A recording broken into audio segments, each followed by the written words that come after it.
તો આપણે લાસ્ટ વિડીયોમાં કોન્જ્યુગેટ બીમ મેથડ જોઈ હતી. એમાં શું હતું, આપણે એક ઇમેજનરી બીમ આપણે ડ્રો કરતા હતા. ઇમેજનરી બીમ કેવી રીતના ડ્રો કરતા હતા, તો એનો જે M/A ડાયાગ્રામ આવે તે M/A ડાયાગ્રામ જ આપણે લોડિંગ ડાયાગ્રામ તરીકે કન્સિડર કરતા હતા, બરાબર. અને પછી શું કરતા હતા, જ્યાં પણ શિયર ફોર્સ તમે શોધો કોન્જ્યુગેટ બીમમાં, તો તે તમને રિયલ બીમમાં સ્લોપ આપશે. અને બેન્ડિંગ મોમેન્ટ શોધશો કોન્જ્યુગેટ બીમમાં, તે તમને રિયલ બીમમાં ડિફ્લેક્શન આપશે, બરાબર. તો આ વિડીયોમાં આપણે જોઈશું સ્ટ્રેન એનર્જી મેથડ. તો સ્ટ્રેન એનર્જી મેથડ જે છે તેમાં કાસ્ટિગ્લિયાનોસ થિયરમ લાગે છે. કન્ડિશન કઈ છે, તો મટીરિયલ તમારું લિનિયરલી ઇલાસ્ટિક હોવું જોઈએ, હુક્સ લો તમારો વેલિડ હોવો જોઈએ, ટેમ્પરેચર જે છે કોન્સ્ટન્ટ હોવું જોઈએ, બરાબર. અને સપોર્ટ્સ આર અનયીલ્ડિંગ, એટલે સપોર્ટ જે છે તે yieldનહીં થઈ જવા જોઈએ, બરાબર. એટલે કે સપોર્ટ ઓરિજિનલ જે શેપમાં છે તે જ શેપમાં રહેવા જોઈએ. Deflection at any point in the direction of load P will be.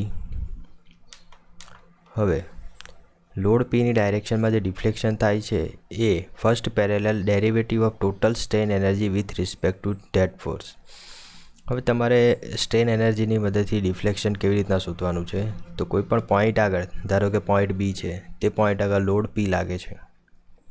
હવે જે Pની જે ડાયરેક્શન છે તે ડાયરેક્શન મેં આગળ વધારી અને B' પોઈન્ટ સુધી આ જે આપણો બીમ છે તેનું ડિફ્લેક્શન થયું.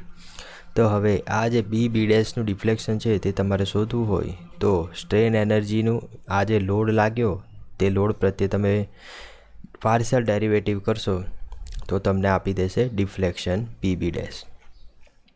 તો આ જે છે એ કાસ્ટિગ્લિયાનોસ થિયરમ છે કે first partial derivative of total strain energy with respect to that force will give you the deflection at that point.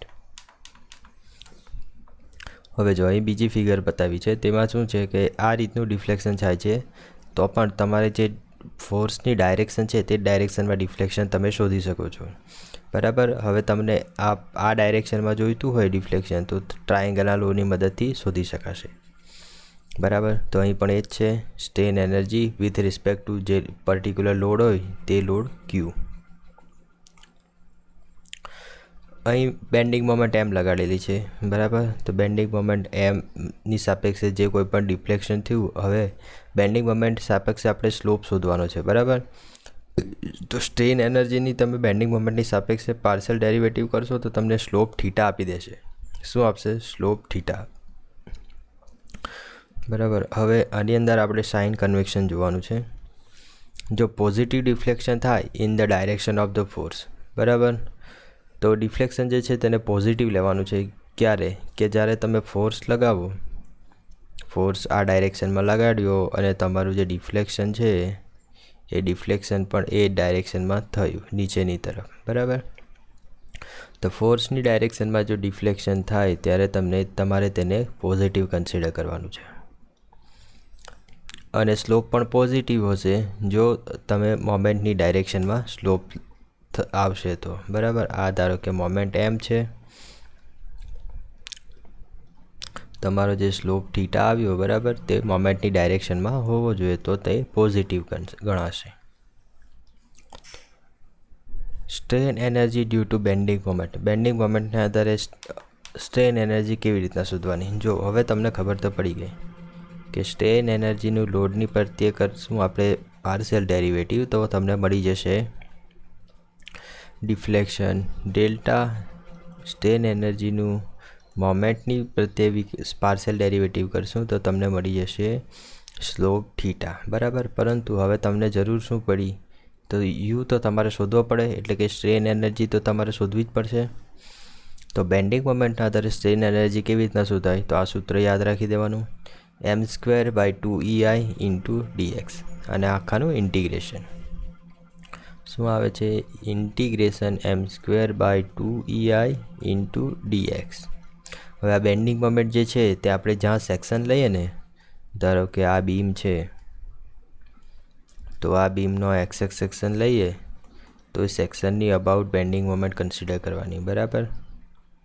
તો અહીં બેન્ડિંગ મોમેન્ટ શું આવશે, P × x થશે. બરાબર. તો mx² divided by 2EI into dx એ સ્ટ્રેન એનર્જી માટેનું formula છે. બરાબર. શિયર ફોર્સમાં આધારે તમારે સ્ટ્રેન એનર્જી શોધવી હોય તો s² divided by 2ARG into dx. AR જે છે એ રિડ્યુસ શિયર એરિયા છે અને G જે છે એ તો તમને ખબર જ છે, મોડ્યુલસ ઓફ રિજિડિટી અથવા શિયર મોડ્યુલસ. અહીં I જે છે મોમેન્ટ ઓફ ઇનર્શિયા છે, E જે છે ઇલાસ્ટિક મોડ્યુલસ અથવા મોડ્યુલસ ઓફ ઇલાસ્ટિસિટી છે. એક્સિયલ ફોર્સના કારણે સ્ટ્રેન એનર્જી શોધવી હોય આ સૂત્ર તમારે યાદ રાખવાના છે. બરાબર. પછી એક્સિયલ ફોર્સના કારણે સ્ટ્રેન એનર્જી શોધવી હોય તો p² બાય 2AE. IA જે છે તે એરિયા છે, E જે છે યંગ મોડ્યુલસ છે અને P જે છે લોડ છે તમારો. ટોર્કના કારણે તમારે સ્ટ્રેન એનર્જી શોધવી હોય તો t² by 2GI into dx. IP જે છે પોલાર મોમેન્ટ ઓફ ઇનર્શિયા છે, G જે છે એ શિયર મોડ્યુલસ છે અથવા મોડ્યુલસ ઓફ રિજિડિટી.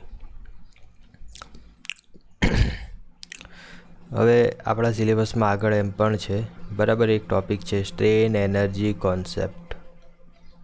બરાબર. તો જે સ્ટ્રેન એનર્જી કોન્સેપ્ટમાં આ જ બધા ઇક્વેશન ફરીથી આવશે ત્યારે જોઈશું આપણે. બરાબર. અને યાદ તો રાખવાના જ છે તમારે. એક એક્ઝામ્પલ જોઈ લઈએ. તો એક્ઝામ્પલમાં શું છે કે સિમ્પલી સપોર્ટેડ બીમ છે, C પોઈન્ટ આગળ P લોડ લાગે છે, L/2 જેટલા ડિસ્ટન્સે.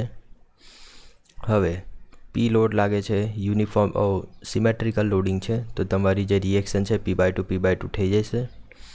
હવે ધારો કે અહીં XX સેક્શન લઈ લીધો છે, XX સેક્શન P/2 થી x જેટલા ડિસ્ટન્સે છે, તો તમારી બેન્ડિંગ મોમેન્ટ એટ C કેટલું થશે?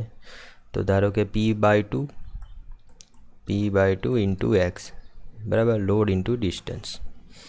તો હવે સ્ટ્રેન એનર્જી માટે આપણને ખબર જ છે, સ્ટ્રેન એનર્જી બેન્ડિંગ મોમેન્ટના આધારે m² dx અપન 2EI. તો m² એટલે કે P/2 into x² dx અપન 2EI. હવે જો અહીં જે છે અહીં 0 થી L/2 લીધું છે. કેમ કે આપણું જે બીમ છે સિમેટ્રિક છે. બરાબર. એટલે ફક્ત અડધો જ ભાગ લીધો છે 0 થી L/2 અને પછી એને 2 વડે મલ્ટીપ્લાય કરી દીધું. બરાબર. એટલે કે આખો બીમ થઈ ગયો. તો 0 થી L/2 અને 2 વડે મલ્ટીપ્લાય કરી દીધું. પછી શું, આ 2EI માનો 2 કેન્સલ થઈ જશે. બરાબર. તો 0 થી L/2 આ છે p² x² divided by 4EI થઈ જશે into dx. p² by 4EI તમારો કોન્સ્ટન્ટ છે, બહાર આવી જશે. 0 to L/2 x² into dx.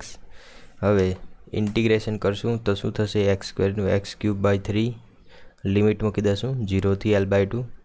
Limit છોડશું તો xની જગ્યાએ L/2 માઇનસ xની જગ્યાએ 0, નીચે 3 તો છે તે તો તેમનું તેમ જ રહેશે. બરાબર. p² બાય 4EI અહીં L/2 મૂકશું તો L³ અપન 2 દુ 4 દુ 8 અને 8 મલ્ટીપ્લાઇડ વિથ 3 તો 24 થશે. આ ગુણશો તો p² L² બાય 96 EI એ આપણી સ્ટ્રેન એનર્જી આવી. બરાબર. તો આ મેથડની અંદર પહેલાં તો તમારે સ્ટ્રેન એનર્જી યુ શોધવી જ પડશે. બરાબર. સ્ટ્રેન એનર્જી મળી જાય પછી તમારે કંઈ ચિંતા નથી. સ્ટ્રેન એનર્જીનું તમે લોડ પ્રત્યે વિકલન કરશો તો તમને તે પોઈન્ટ આગળ ડિફ્લેક્શન મળી જશે. તો એ કોના આધારે થાય છે? કાસ્ટિગ્લિયાનોસ થિયરમના આધારે. તો કર્લી બાય કર્લી P આ જે સૂત્ર છે બેઠું મૂકી દીધું, તેનું P પ્રત્યે વિકલન કરશું તો થઈ જશે 2PL³ 96 EI 48 દુ 96 તો PL³ બાય 48 EI. આ આપણે કાસ્ટિગ્લિયાનો થિયરમના આધારે શોધ્યું ડિફ્લેક્શન એટ પોઈન્ટ C.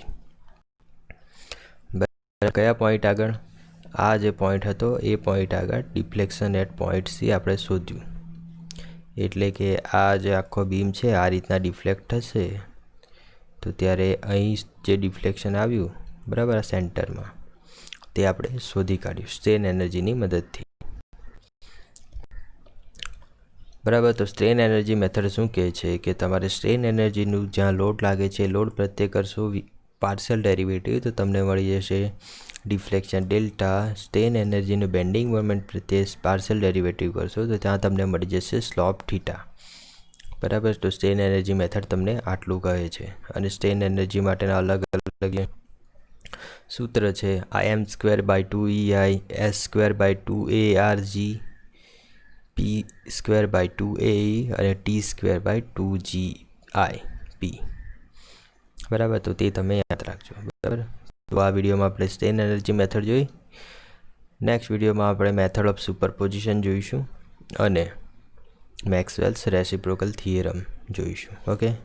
તો bye, see you and take care.